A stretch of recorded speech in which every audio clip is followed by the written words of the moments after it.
పాత కాపులకు టీడీపీ గర్వాపసి కోసం ప్రయత్నాలు షూరు.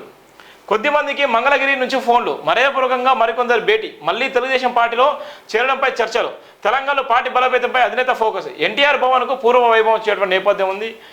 ఇది మళ్ళా చంద్రబాబు నాయుడు మళ్ళీ చక్రం తిప్పేటువంటి నేపథ్యం ఉంది. ఏదైతే టీడీపీ మొత్తం తెలంగాణలో ఖాళీ అయిన నేపథ్యంలో పార్టీని కూడా మళ్ళీ ఇక్కడ తెలంగాణలో అధికారంలోకి తీసుకొచ్చేటువంటి ఆలోచనలో ఉన్నటువంటి నేపథ్యం ఉంది. ఇప్పటికే చాలామంది సీనియర్ వల్ల కానీ, ఇప్పుడు ఉన్నటువంటి బీఆర్ఎస్లో కానీ, ఇప్పుడు కాంగ్రెస్లో ఉన్నటువంటి అనేక మంది కూడా టీడీపీ నుంచి వచ్చినటువంటి వ్యక్తుల వాళ్ళందరూ కూడా టీడీపీలో పదవులు అనుభవించి టీడీపీ వారసత్వం నుంచి వచ్చినటువంటి వ్యక్తులు మళ్ళీ వాళ్ళందరూ కూడా గాలం వేసి టీడీపీలోకి ఆహ్వానించేటువంటి నేపథ్యం ఉంది. దానికి సంబంధించి ఇప్పటికే చంద్రబాబు నాయుడు రాష్ట్ర ముఖ్యమంత్రిగా ఉన్నటువంటి తరుణంలోనే ఆయన పదవి కూడా స్వీకరించిన నేపథ్యంలో టీడీపీ మీ తెలంగాణ పైన కూడా పెద్ద మొత్తంలో ఫోకస్ పెట్టడం జరిగింది.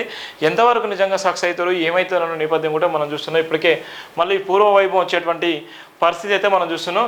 ఏపీలో అధికారం చేపట్టిన టీడీపీ తెలంగాణలో పార్టీ పునర్నిర్మాణంపై దృష్టి సారించింది. టీడీపీ నుంచి ఇతర పార్టీలోకి వెళ్ళిన నేతలు తిరిగి సొంత గుడికి తీసుకొచ్చేందుకు ప్లాన్ చేస్తుంది. ఇప్పటికే మంగళగిరి నుంచి కొందరు నేతలకు ఫోన్లు చేస్తున్నట్టు సమాచారం. మరి కొంతమందితో పార్టీ పెద్దలు మర్యాదపూర్వకంగా భేటీ అయినట్టు కూడా తెలిసిన నేపథ్యం కూడా మనం చూస్తున్నాం. ఇది ఉన్నటువంటి దిశలో ఉన్నటువంటి వార్త, వెలుగులో ఉన్నటువంటి